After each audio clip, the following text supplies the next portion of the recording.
Hello guys, welcome back to your YouTube channel SK study. मैं हूं आपका educator Shiv Mishra और यहां पर लेकर आए हैं आप सभी के लिए इंग्लिश का सबसे मोस्ट इंपॉर्टेंट वाला टॉपिक सेंट्रल आइडिया। जी हां, मैं आपको बताता हूं कि जो पैसेज होता है आपका 15 नंबर का आता है। आर्टिकल की बात करें तो सर आपका 10 नंबर का आता है। सर लेटर कितने नंबर का आता है, वो भी आपका 10 नंबर का। तो अगर आप चाहते हैं कि इंग्लिश में हम पास हो जाएं तो कम से कम 100 में आपको 33 तो लाना जरूरी है यार। अगर 100 में 33 लाते हैं तो आप इंग्लिश में क्या हो जाएंगे, पास हो जाएंगे। 100 में केवल केवल कितनी जरूरत है, 33 की। लेकिन सर हम एग्जामिनर के सामने अपना अच्छा कॉपी कैसे लिखें, अच्छा इंप्रेशन कैसे डालें उसके ऊपर, उसको प्रभावित कैसे करें ताकि सर वो हमें दे कितना। जैसे सेंट्रल आइडिया है, लेटर है, आर्टिकल है। अगर आर्टिकल है तो 10 में 10 दे, सेंट्रल आइडिया है तो 4 में 4 दे। अगर पैसेज वाला है, ठीक है ना, जो लॉन्ग पैसेज होते हैं उसको अगर हम सॉल्व करें, अनसीन पैसेज, तो 15 नंबर है तो 15 मिले। तो ये आपका जो टॉपिक है इंपॉर्टेंट है, आप वीडियो को पूरा देखिएगा, वॉच करिएगा। और चैनल को सब्सक्राइब नहीं किए तो आई हम्बल रिक्वेस्ट यू, चैनल को सब्सक्राइब करिएगा, बहुत इंपॉर्टेंट वीडियो है। और इसमें सबसे मोस्ट इंपॉर्टेंट वाला मैं सेंट्रल आइडिया लेकर आया हूँ। ठीक है ना, देखिएगा जो सेंट्रल आइडिया है, तीन सेंट्रल आइडिया सबसे ज्यादा इंपॉर्टेंट है। सबसे पहले नोट कर लीजिए सर कौन कौन सेंट्रल आइडिया सबसे ज्यादा इंपॉर्टेंट है। द ट्री ब्यूटी, ठीक ना, the tree beauty and my mother at 66, ये आपका हो गया सेकंड वाला। और जो चौथा है, सॉरी तीसरा है, ए थिंक ऑफ ब्यूटी। ये केवल आपको तीन सेंट्रल आइडिया ही पढ़ना है। तीन सेंट्रल आइडिया तैयार कर लेंगे तो आपका हो जाएगा काम।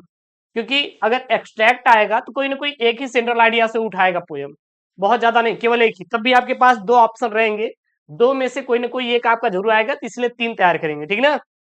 The true beauty, my mother at 66 at keeping kit, sorry keeping kit है। ए थिंक ऑफ ब्यूटी, अरे यार ट्रू ब्यूटी नहीं है, ए थिंक ऑफ ब्यूटी है। ए थिंक ऑफ ब्यूटी है और क्या है आपका एक माई मदर एट 66 एंड थर्ड वाला जो है आपका कीपिंग किट। ये आप तीन तो तैयार करिएगा, हो गया। ये तीन तैयार करिए, आपका काम हो जाएगा। जरूरत ही नहीं आपको अलग से कोई चीज पढ़ने की, तैयार करने की। 4 नंबर आपका स्पेशली पक्का हो जाएगा। आज सर आप इसमें किसका लेकर आए हैं, तो अगर इसमें हम बात करेंगे तो यहां पर मैं लेकर आया हूं आपका a thing of beauty. A thing of beauty का मैं सेंट्रल आइडिया उठाकर लेकर आया हूं। पेपर में रहेगा क्या, ध्यान दीजिएगा, पेपर में रहेगा right the central idea of anyone of the following poem. मतलब कि आपके पास तीन सेंट्रल आइडिया रहेंगे, तीन पोयम का सेंट्रल आइडिया लिखने के लिए, उसमें से एक का लिखेंगे। तो मैंने यहां पर किसका सेंट्रल आइडिया लिखा है, a thing of beauty. Sir paper में कैसे लिखें, पेपर में क्या करना है, सबसे अच्छा लिखने का तरीका है कि आप क्वेश्चन ऊपर डाल दीजिएगा, क्वेश्चन डालिएगा, उसके बाद जिसका आंसर दे रहे हैं, तीन सेंट्रल आइडिया में से किसी एक का ही देंगे आप लोग ना, केवल उसका आपको क्या करना है, हेडिंग बकायदे डाल देना है। जैसे यहाँ पे है, मैं अ थिंक ऑफ ब्यूटी का दे रहा हूं तो लिख देंगे क्या, ए थिंक ऑफ ब्यूटी लिख देंगे। एक चीज और ध्यान दीजिएगा, जब भी आप प्रश्न को कर रहे हैं तो आपका जो इंग्लिश का पेपर होता है, चार सेक्शन में क्या होता है, डिवाइड होता है। कितने सेक्शन में सर, चार सेक्शन में डिवाइड होती हैं। Section A reading, section B writing, section C आपका ग्रामर, और सेक्शन डी आपका लिटरेचर। तो ये आपका सेक्शन डी लिटरेचर में आता है, तो उसको आप सेक्शन डी ऊपर ही आप टॉप पे लिख देंगे। अब ये हेडिंग ऊपर डाल लेंगे बढ़िया, और इसको आपको ब्लू पेन से डालना है। सर ब्लू यानी बोले तो नीला पेन से, नीला पेन से आपको ये हेडिंग अच्छे से आपको डालना है। उसके बाद आंसर में क्या लिखेंगे भाई, सेंट्रल आइडिया। क्या लिखेंगे, सेंट्रल आइडिया। केवल यही आप 5 लाइन रटिए, हो गया। देखिए 1 2 3 4 5, ये 5 लाइन लाइन आप लोग रट लीजिए। इससे ना ज्यादा आपको लिखना है ना इससे कम लिखना है। आराम से 4 नंबर आपका क्या हो जाएगा भाई साहब, पक्का हो जाएगा, पक्का हो जाएगा, ठीक ना। देखिए यहाँ पे क्या है, सेंट्रल आइडिया में क्या लिखेंगे, क्या लिखेंगे, the happiness that a beautiful object provides never fades into nothingness but multiplies manifold whenever it return to our mind. Our mind यानी कि जो हमारा हैप्पीनेस होता है, खुशी होता है, यह बहुत ही खूबसूरत चीज है जो हमें एक अच्छा माइंड सेट प्रोवाइड करती है। मतलब कि अच्छे से सोचने की समझ प्रोवाइड करती है। आप जरा सोचिए, जिस दिन आप किसी चीज को पाकर बहुत ज्यादा खुश होते हैं, उस दिन क्या होता है? उस दिन आप दिन भर एकदम खुश रहते हैं, माइंड आपका बहुत ही अच्छा रहता है, आपको अच्छे से नींद आती है और आप कहते हैं ना कि आज मैं बहुत अच्छा खुश हूँ, बहुत ज्यादा खुश हूँ एंड मुझे बहुत ही अच्छा फील हो रहा है। क्यों? क्योंकि आप उस दिन क्या है, बहुत ही हैप्पी है, बहुत ही क्या है, हैप्पी है। तो इसीलिए बोला जा रहा है यहाँ पे, यही इसीलिए बोला जा, क्या बोला जा रहा है यहाँ पे, बस आप रट लीजिए, काम खत्म हुआ, हिंदी आपको नहीं लिखना है। The happiness that a beautiful object provides never fades into nothingness. Nothingness मतलब कुछ भी नहीं, बट मतलब लेकिन, multiplies manifold whenever it returns to our mind। यानी कि जो हमारा खुशी होती है, यह कोई हमें वस्तु प्रोवाइड नहीं करती, लेकिन यह हमारे दिमाग में क्या करती है, देती है, हमारे दिमाग को क्या देती है, एक खुशी देती है, इंजॉय करने के लिए देती है। ठीक है ना? तो ये आपको लिखना है, याद हो गया? रट डालिए हमारे साथ, फिर से रटिए, मैं आपको रटवा रहा हूँ, क्योंकि यूपी बोर्ड के छात्रों में क्या होता है ना, जैसे कि मान लीजिए अगर 100 छात्र हैं तो 10 को इंग्लिश आती है, 90 को इंग्लिश से क्या लगता है, बहुत ही डर लगता है। तो जब उनकी इंग्लिश आती नहीं तो सर रटेंगे ना, तो आप रट डालिए, 4 नंबर तो पक्का कर लीजिए, 4 नंबर तो कम से कम यार पक्का कर लीजिए। तो 4 नंबर चाहिए तो इसे रटिए मेरे साथ, द हैप्पीनेस, रटिए मेरे साथ, द हैप्पीनेस, द हैप्पीनेस। यहाँ पे हैप्पीनेस का मीनिंग क्या है, HAPPINES, the happiness, that, THAT, that, a, a, ये इसको ठीक है, हिंदी में ए बोलते हैं।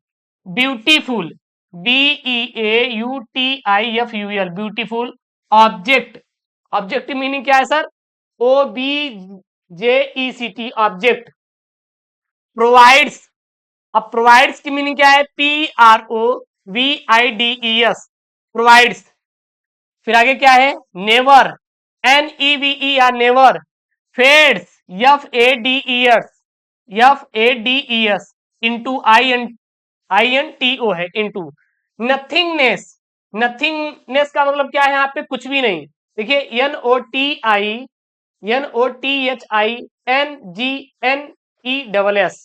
But, BUT, multiplies, MULTIPLIES।